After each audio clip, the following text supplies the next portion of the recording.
Chers amis, maintenant que nous sommes arrivés à la fin de Babylone, de ce vaste programme sur Babylone, et que nous avons vu cette chute de Babylone sous plusieurs aspects, que nous avons vu les gens pleurer, et que nous avons vu des gens se réjouir de la chute de Babylone, nous pouvons en avoir une vision de synthèse et j'aimerais attirer votre attention sur un passage de l'Ancien Testament qui résume de manière synthétique et de manière frappante ce qui va se passer à ce moment-là.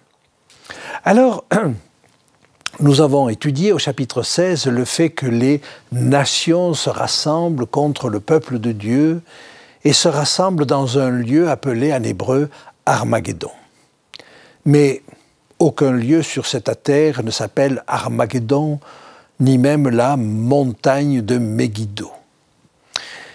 Eh bien, nous avons vu d'autres textes qui nous parlent aussi d'un rassemblement.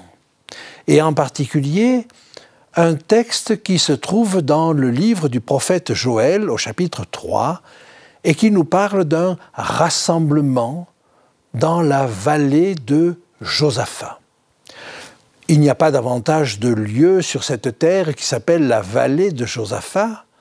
Par contre, le roi Josaphat a existé et il a vécu quelque chose de tout à fait extraordinaire. Et ce qu'il a vécu ressemble tellement à ce qui va se passer à la fin que je n'ai pas résisté au plaisir de vous en faire part.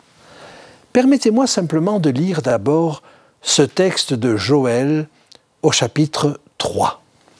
« Car voici, en ces jours, en ces temps-là, quand je ramènerai les captifs de Juda et de Jérusalem, je rassemblerai toutes les nations et je les ferai descendre dans la vallée de Josaphat.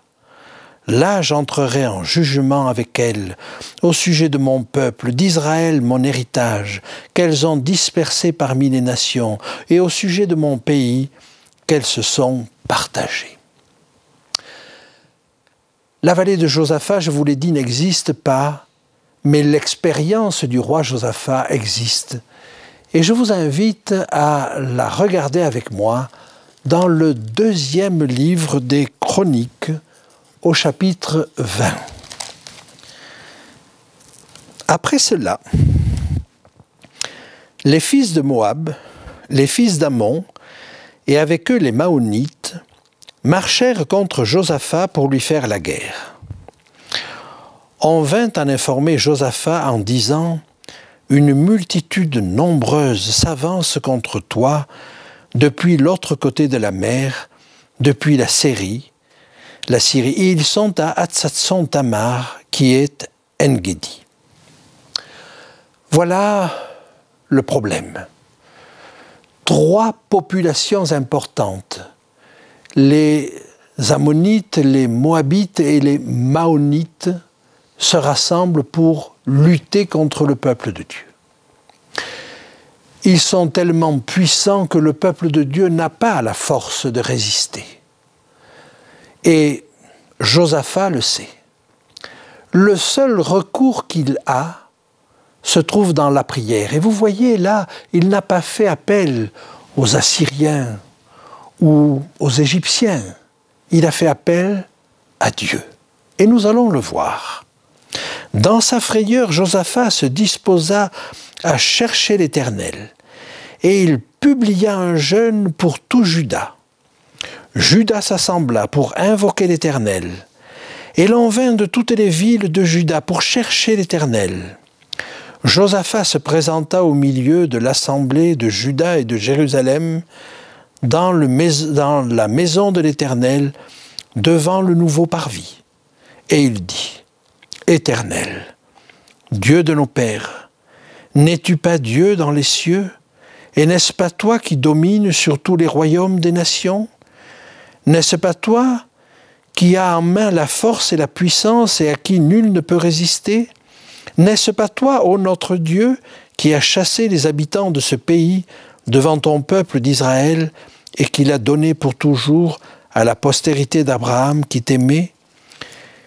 Ils l'ont habité et ils t'y ont bâti un sanctuaire pour ton nom en disant, « S'il nous survient quelque calamité, l'épée, le jugement, la peste ou la famine, nous nous présenterons devant cette maison et devant toi, car ton nom est dans cette maison. Nous crierons à toi du sein de notre détresse, et tu exauceras et tu sauveras. Maintenant voici, les fils d'Ammon et de Moab, et ceux de la montagne de Séhir, chez lesquels tu n'as pas permis à Israël d'entrer quand il venait du pays d'Égypte, car il s'est détourné d'eux et ne les a pas détruits. Les voici qui nous récompensent en venant nous chasser de ton héritage dont tu nous as mis en possession. Ô notre Dieu, n'exerceras-tu pas tes jugements sur eux? Car nous sommes sans force devant cette multitude nombreuse qui s'avance contre nous, et nous ne savons que faire, mais nos yeux sont sur toi. » Voilà la prière de Josaphat. Il sait qu'il n'a pas la force, qu'il n'a pas la puissance, mais ses yeux sont sur Dieu. Eh bien, Dieu répond à de telles prières. Et voici comment il va répondre. Tout Juda se tenait debout devant l'Éternel, avec leurs petits-enfants, leurs femmes et leurs fils. Voyez, c'est tout un peuple là qui se tient devant Dieu, de tous âges. Et il n'y a pas d'âge pour participer à une telle expérience. Et les enfants peuvent avoir une maturité spirituelle qui peut nous étonner. Alors, verset 14. Alors l'Esprit de l'Éternel saisit au milieu de l'assemblée Jacaziel, fils de Zacharie, fils de Benaja, fils de Jéiel, fils de Mattania, lévite, d'entre les fils d'Asaph.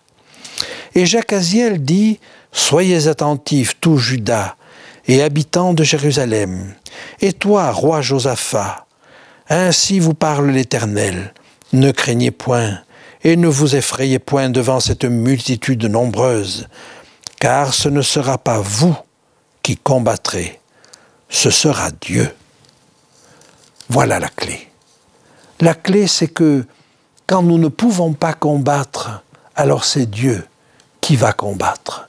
Et nous savons que même si le peuple avait été nombreux, les armes que nous avons, c'est la parole. Ce ne sont pas les épées, de quelque sorte qu'elles soient. Je continue.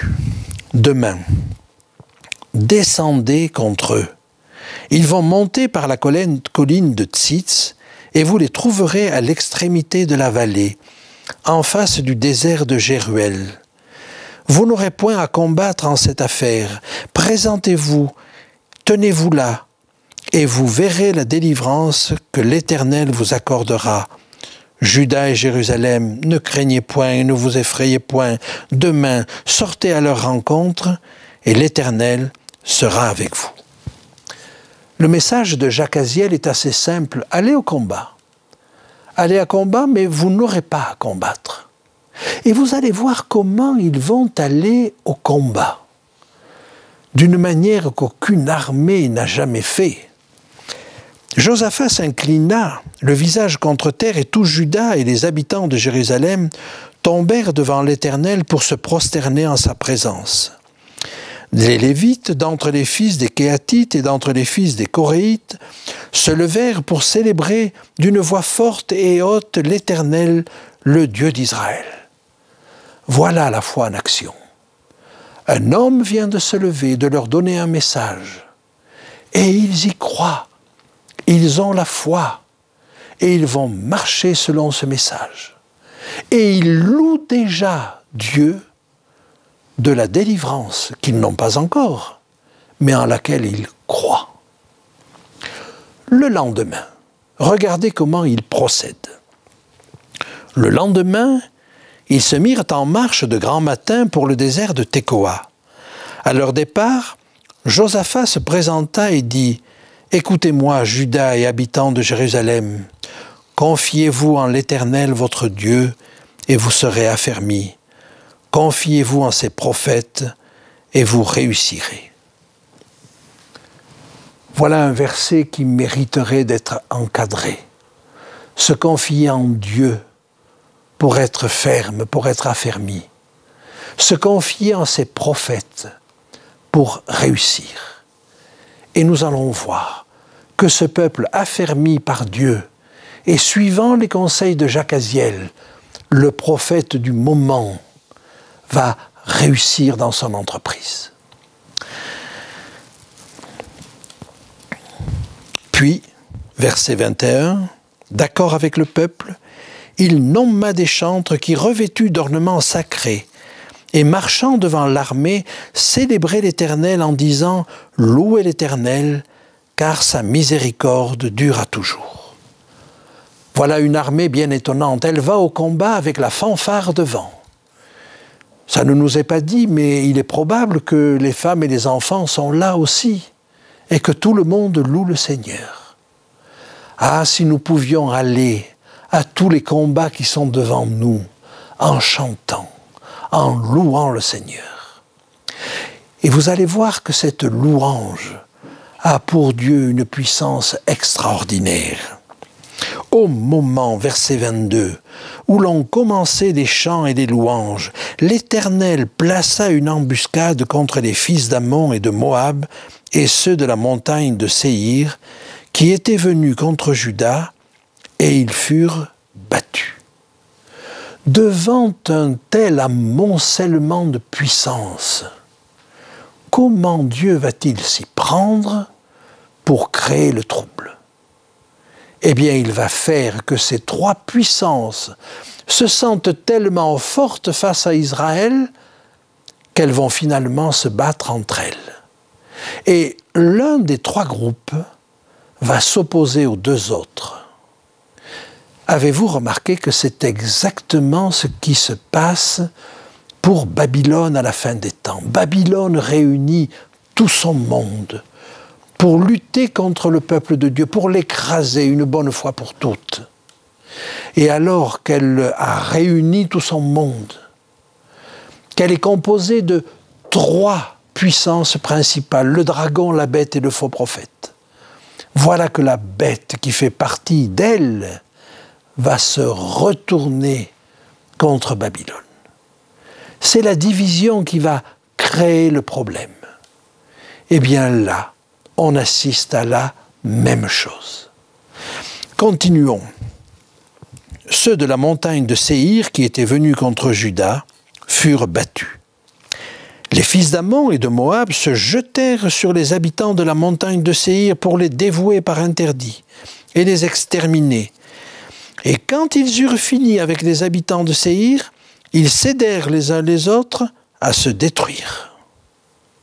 Lorsque Juda fut arrivé sur la hauteur, d'où l'on aperçoit le désert, ils regardèrent du côté de la multitude, et voici, c'étaient des cadavres étendus à terre, et personne n'avait réchappé.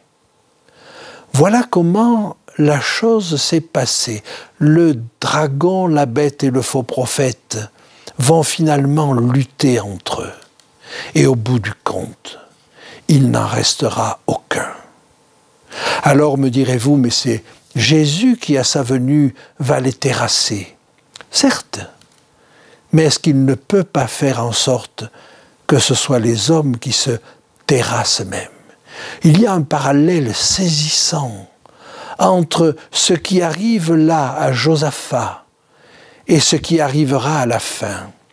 Et ça n'est pas pour rien, ça n'est pas sans raison que le prophète Joël compare cette fin à la vallée de Josaphat.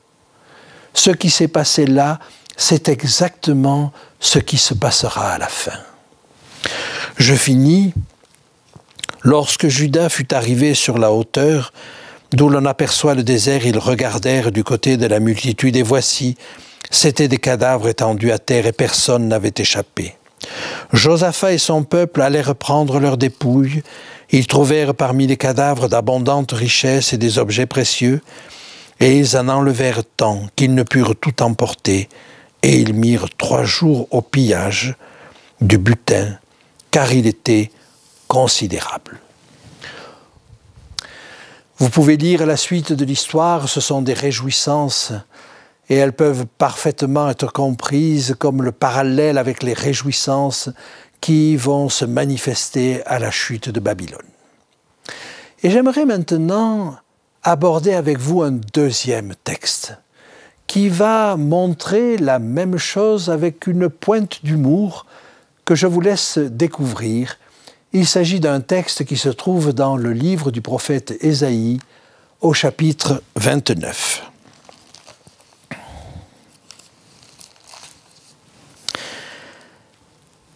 Malheur à Ariel.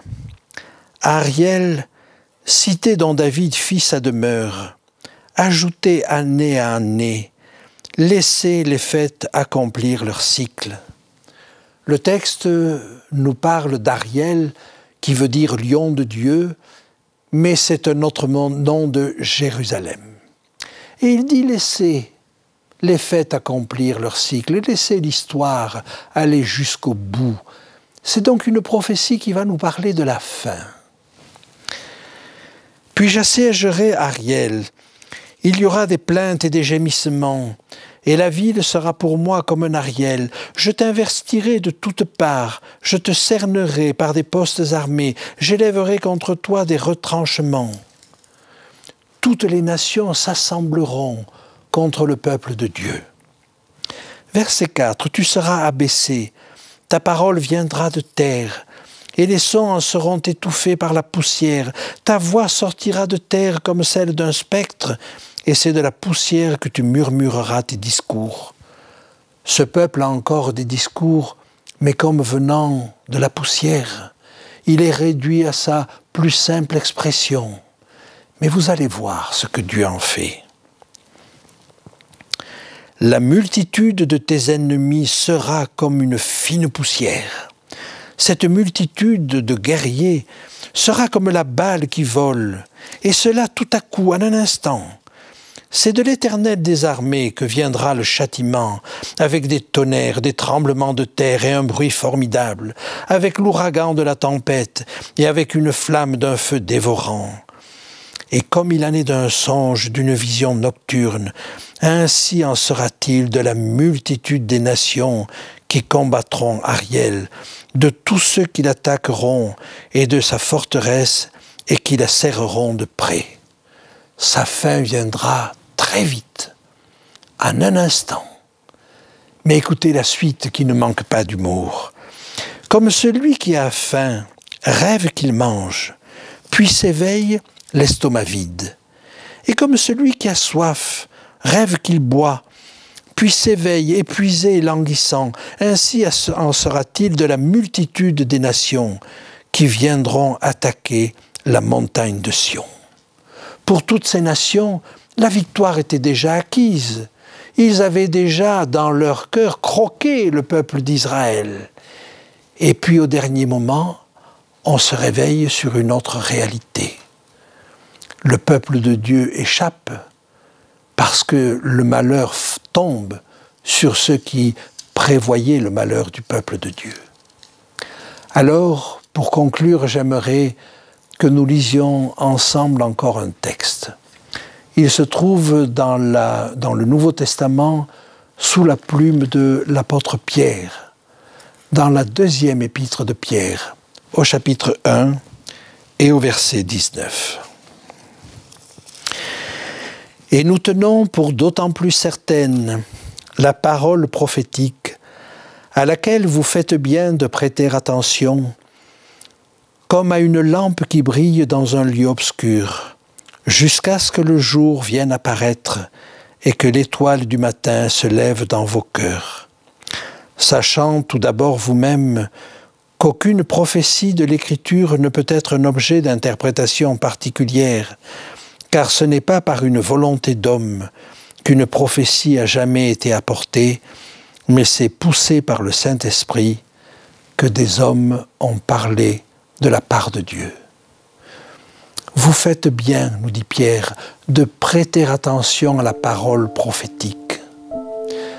Je crois que cette parole prophétique, même si elle nous annonce des choses difficiles, nous annonce quand même aussi une issue favorable.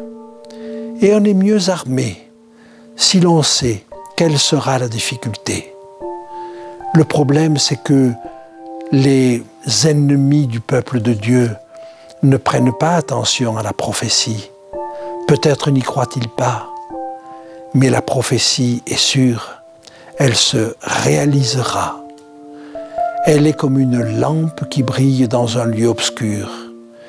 Qui ne dirait qu'aujourd'hui, l'avenir est obscur pour notre monde, mais pour le peuple de Dieu, grâce à la prophétie, grâce à la foi, grâce à l'espoir qu'ils ont en Jésus, ce monde, même obscur, n'est jamais obscur.